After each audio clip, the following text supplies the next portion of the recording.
Welcome back to my YouTube channel technical उजेशा। तो रू रू रू रू रू रू मैं भूल गई क्या बोलना था। अरे हाँ, आज के इस वीडियो में जो हमारा टॉपिक है वो है कॉपर लॉस और या फिर ohmic loss. Loss is I square loss. Copper, अच्छा आप बताओ सोच के, ट्रांसफार्मर में कॉपर का क्या होता है? वाइंडिंग, ऑफ कोर्स ट्रांसफार्मर की वाइंडिंग होती है जो कॉपर की होती है, उसमें सबसे ज़्यादा कॉपर यूज़ होता है ना वाइंडिंग में। तो कॉपर लॉस कहाँ होगा? वाइंडिंग में होगा। कोर लॉस कोर में होता है, कॉपर लॉस वाइंडिंग्स में होगा। क्यों होगा? वाइंडिंग जो है वो एक मेटल की है, कॉपर एक मेटल है, तो उसमें रेसिस्टेंस होगा, दोनों वाइंडिंग्स में रेसिस्टेंस होगा। तो प्राइमरी वाइंडिंग का रेसिस्टेंस R1, सेकेंडरी वाइंडिंग का रेसिस्टेंस R2। और लॉस कैसे लिखते हैं आप? P=I²R। तो वहाँ पे Cu इसलिए आया है क्योंकि यहाँ पे हमारा कॉपर लॉस है। Cu सिंबल होता है ना कॉपर का, that's why there is Cu in the suffix. तो P लॉस है और Cu तो कॉपर लॉस हो गया। अब ये दोनों वाइंडिंग में हो रहा है, इसलिए दोनों वाइंडिंग के लॉस मिला के हमारा टोटल कॉपर लॉस निकल आएगा। पहली वाइंडिंग का लॉस, उसमें बहने वाली करंट का स्क्वायर, उसका रेसिस्टेंस R1। सेकेंडरी वाइंडिंग का लॉस कैसे निकालोगे? उसमें बहने वाली करंट I2, उसका स्क्वायर, और उसका रेसिस्टेंस R2, I²R वाला हो नहीं गया। अब इनको मिला के हमारा ये निकल आएगा। लिखा है these losses varies according to the load, hence it is also known as variable loss. Copper loss varies as the square of the load current. कह रहे हैं कि ये जो लॉस है ये लोड के हिसाब से घटते हैं बढ़ते हैं। दैट मीन्स लोड, लोड मतलब जो करंट कंज्यूम कर रहा है ना। तो इट इज़ इसलिए इसे वेरिएबल लॉस कहते हैं। कोर लॉस चाहे तुम जो मर्जी कर लो, कोर लॉस कांस्टेंट रहता है हमेशा, चाहे इतना लोड लगा दो उसमें, कोर लॉस इतना था उतना ही रहेगा। बट कॉपर लॉस लोड के हिसाब से चेंज होता है, मतलब कि कॉपर लॉस जो है वो डिपेंड करता है लोड की करंट पे, सेकेंडरी साइड के करंट पर डिपेंड करता है। तो कॉपर लॉस इसलिए कह रहे वेरी करता है। कैसे वेरी करेगा? लोड करंट के स्क्वायर के। कैसे वेरी करेगा? लोड करंट के स्क्वायर के। ऐसे मान लो करंट 2 है तो उसका स्क्वायर करो तो 4 हो जाएगा कॉपर लॉस। करंट हाफ है, 1/2 है करंट, तो 1/2 का स्क्वायर 1/4 हो जाएगा कॉपर लॉस। ठीक, तो भाई बस फॉर्मूला लिखा है यहाँ पे कि, अरे ये अभी नहीं, मेरे को मैं बताती हूँ क्या फॉर्मूला है। फॉर्मूला ये है कि कॉपर लॉस, सबसे पहला फॉर्मूला, प्राइमरी वाइंडिंग का जो लॉस हो जाएगा I²R वाला, फिर सेकेंडरी वाइंडिंग का जो लॉस हो जाएगा उसको मिला के बन जाता है आपका दोनों कॉपर लॉस। ये वाइंडिंग में होते हैं कॉपर लॉस, ये हो जाएगा वॉट में।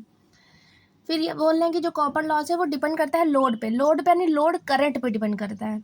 अगर ज़्यादा लोड करंट है ज़्यादा कॉपर लॉस, कम लोड करंट तो कम कॉपर लॉस कह रहे हैं, कॉपर लॉस। ठीक है, तो मतलब कि यहाँ पे लिख सकते हो कि PCU is directly proportional to load current का square, not only load current but square of the load current. Load current पे नहीं, लोड करंट के स्क्वायर पे, ये हमेशा याद रखना। चलो लोड करंट के लिए थोड़ी देर के लिए हम 2 मान लेते, 2 ही मानते हैं ना सेकेंडरी साइड, तो I2 का स्क्वायर आप लिख सकते हो। ठीक है, कॉपर लॉस, लोड करंट, कोई पूछे कॉपर लॉस किस पे डिपेंड करता है तो लोड करंट के स्क्वायर पे डिपेंड करता है। ये सीधा सा जवाब दे देना, और कुछ इसमें तीन झाम नहीं। ठीक, आओ अब कह रहे मान लो, चलो सेकेंडरी साइड पे मान लो फुल लोड करंट बह रही है। अब कुछ चीज़ ऐसे बस समझाने के लिए इधर नेक्स्ट पेज पे चलते हैं। मान लो चलो सेकेंडरी साइड जो है वो फुल लोड करंट बह रही है, तो फुल लोड करंट IFL से दिखाते हैं। I मीन्स करंट, FL मतलब फुल लोड। तो उस समय कॉपर लॉस क्या होगा? तो जब जब लोड करंट जब है, सॉरी, जब लोड करंट क्या हो, फुल हो, फुल रेटेड करंट बह रही हो, ट्रांसफार्मर की पूरी क्षमता के अनुसार करंट बह रही हो, तो उसको डिनोट करेंगे हम, करंट तो करंट है और लगा देंगे नीचे IFL। FL मतलब फुल, इसका मतलब है फुल लोड करंट, या फिर आप रेटेड भी लिख सकते हो। रेटेड और फुल दोनों एक ही बात है। चलो ठीक है, तब क्या हो जाएगा? तब हम कॉपर लॉस नहीं कहेंगे, तब हम उसे कहेंगे full load copper loss, PCU/FL, full load copper loss. Okay, ये लॉस है, ये कॉपर है फुल वाला, मतलब जब करंट फुल लोड पे होगी, मतलब जब करंट फुल करंट बह रही होगी, तब जो लॉस होगा वो फुल लोड कॉपर लॉस होगा। ओके, तो ये डायरेक्टली प्रोपोर्शनल हो जाएगा किससे? करंट के स्क्वायर के होता है तो फुल लोड कॉपर। अगर PCU जो है वो डायरेक्टली प्रोपोर्शनल है लोड करंट के स्क्वायर के, तो इस बार लोड करंट हमारी फुल हो गई है तो उसके स्क्वायर के बराबर हो जाएगा। ये देखो, अब बस इन्हीं इन्हीं ये है कि किसी भी लोड पे हमारा कॉपर लॉस दिखा रहा है, ये फुल लोड पे कॉपर लॉस दिखा रहा है, इन दोनों को मिला के एक फॉर्मूला बन जाता है। कैसे? PCU/FL upon PCU at any load. मतलब ये फुल लोड कॉपर लॉस है, और ये वो कॉपर लॉस है जब कोई भी करंट बह रही हो, कोई भी लोड लगा हो, ये फुल लोड वाला है। ठीक, तो इस टाइम जो बहेगा वो फुल लोड करंट बहेगी और इसका लॉस, पूरा लॉस लिख दिया। और यहाँ पे जो करंट बहेगी वो एनी लोड वाली बहेगी, कोई भी करंट हो सकती है, कितनी भी हो सकती है, फुल लोड नहीं होगी। और यहाँ पे भी रेसिस्टेंस तो सेम ही रहेगा, रेसिस्टेंस तो कांस्टेंट रहता है ना, करंट आप चेंज कर सकते हो लोड घटा बढ़ा के। तो रेसिस्टेंस कट गया, यहाँ से आपका निकल गया है PCUFL, मतलब फुल लोड कॉपर लॉस, और copper loss at any load, चाहे तो ये ब्रैकेट में कर लो, बराबर हो जाएगा किसके, फुल लोड करंट के स्क्वायर के divide by any load current के स्क्वायर। ये हो गया आपका फॉर्मूला। ठीक है गाइस, आओ एक और चीज़ समझ लो कि चलो जैसे मान लो हमारी करंट पहले थी, बस ऐसे समझने के लिए, बाय द वे न्यूमेरिकल्स में कभी कोई काम आ जाता है, इफिशिएंसी के न्यूमेरिकल्स में, वो भी आगे बताएंगे। जैसे कि मान लो ऐसे लिखा हुआ है कि आई फुल लोड पे हमारी जो आई मतलब ये आ रही है यहाँ पे PCUFL है, वो डायरेक्टली प्रोपोर्शनल है किसके, IFL के स्क्वायर के, है ना। तो चलो मैंने जैसे कहा कि एक सेकेंड, हाँ, जैसे मान लो मैंने कहा कि फुल लोड करंट आपका हो गया, जैसे चलो 1 है, तो PCUFL भी 1 ही आएगा। ठीक है, PCUFL भी आपका 1 ही आएगा, 1 का स्क्वायर 1। ठीक, बट जैसे मैंने कहा दिया कि ये हाफ हो गई, हमारा जो फुल लोड करंट है वो हाफ हो गई। फुल लोड करंट मान लो 1 एम्पियर थी, उसका हाफ कर दिया तो आधी एम्पियर हो गई। ठीक है, मतलब इस बार जो आई फुल लोड कितना हो गया, बाई 2 हो गया, इतना हो गया आई फुल लोड का हाफ। अरे हमें पता तो है नहीं आई फुल लोड कितना है, वो तो बस मानने के लिए, मान लो इसका आई फुल लोड का हाफ हो गया, तब PCUFL कितना हो जाएगा, तब जो PCUFL है वो हो जाएगा 1/4। क्यों, क्योंकि जब इसका स्क्वायर करोगे तो ये 1/4 ही तो आ जाएगा। तो जब फुल लोड करंट का हाफ होगा तब PCUFL का कितना हो जाएगा, 1/4 हो जाएगा। समझ में आई बात, ये चीज़ क्लियर हो रही है।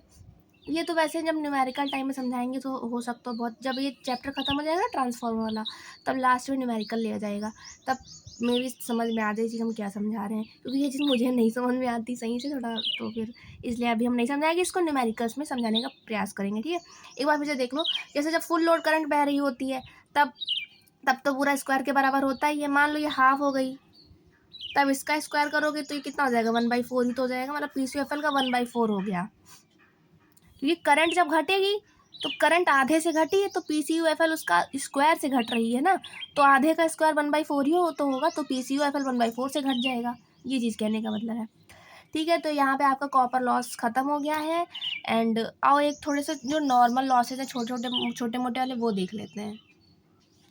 तो उसके अलावा जो आपका 2 लॉस बच रहे हैं, क्या आपका स्ट्रे लॉस, स्ट्रे मतलब जानते हो, स्ट्रे डॉग का नाम सुना है, जो बिना किसी, जिनका कोई ऑनर नहीं होता, इधर उधर घूमते रहते हैं गाँव में शहरों में, मतलब जिन्हें को कोई ट्रीट करने वाला नहीं होता, वैसे ही। तो ये जो लॉस होता है ना, ये मेनली जो लीकेज फ्लक्स आपको बताया था, जिसको जो मतलब थोड़ा बहुत फ्लक्स हवा से निकल जाता है शॉर्ट पाथ से, उसके लिए, उसकी वजह से ये लॉसेस होते हैं। तो ये बहुत मिनिमम होते हैं, क्योंकि लीकेज फ्लक्स इतना ज़्यादा नहीं होता ना, थोड़ा ही होता है, 0.1 समथिंग, 0.001 इस तरह से, तो इनको हम नेगलेक्ट कर सकते हैं। तो लीकेज फ्लक्स की वजह से होने वाले लॉस को स्ट्रे लॉस कहते हैं, जिनका कोई ठौर ठिकाना नहीं होता है ना। तो the percentage of this loss is very small as compare to iron copper loss. देखो, ट्रांसफॉर्मर में मेन लॉस आपका कोर लॉस और कॉपर लॉस ही है। ठीक है, बस इसके अलावा ज़्यादा कुछ मायने, बस ये पढ़ लो ऐसे ही थोड़ा बहुत नॉलेज के लिए। डाइलेक्ट्रिक लॉस क्या है, dielectric loss occurs in the insulating material of the transformer, that is in the oil of the transformer और इन द सॉलिड इंसुलेशन। मतलब अरे यार, डाइलेक्ट्रिक लॉस क्या है, जैसे ट्रांसफॉर्मर में ऑयल होता है, मान लो वो ख़राब हो गया, उसकी इंसुलेटिंग प्रॉपर्टीज़ ख़राब हो गई, कूलिंग के लिए रखा जाता है ना, जो वाइंडिंग्स के अंदर, जब ट्रांसफॉर्मर का जो टैंक होता है मेन, उसके अंदर ऑयल भरते हैं। ठीक है, उसका नाम मुझे नहीं याद आ रहा ऑयल का, उसके अंदर ऑयल भरा जाता है, तो वो उसके अंदर बहुत अच्छी प्रॉपर्टीज़, डाइलेक्ट्रिक स्ट्रेंथ बहुत हाई होती है उसकी, कूलिंग प्रॉपर्टीज़ की बहुत अच्छी होती है, वाइंडिंग को गर्म होने से बचाता है। ठीक है, तो वही चीज़ है, जब वो ऑयल ख़राब हो जाए किसी वजह से, या ऑक्सीडाइज हो जाए हल्की एयर फेयर की वजह से, तो वो ख़राब हो जाता है, उसी उसकी वजह से जो लॉसेज होते हैं, इंसुलेशन डैमेज हो जाता है, उसी को हम डाइलेक्ट्रिक लॉस कहते हैं।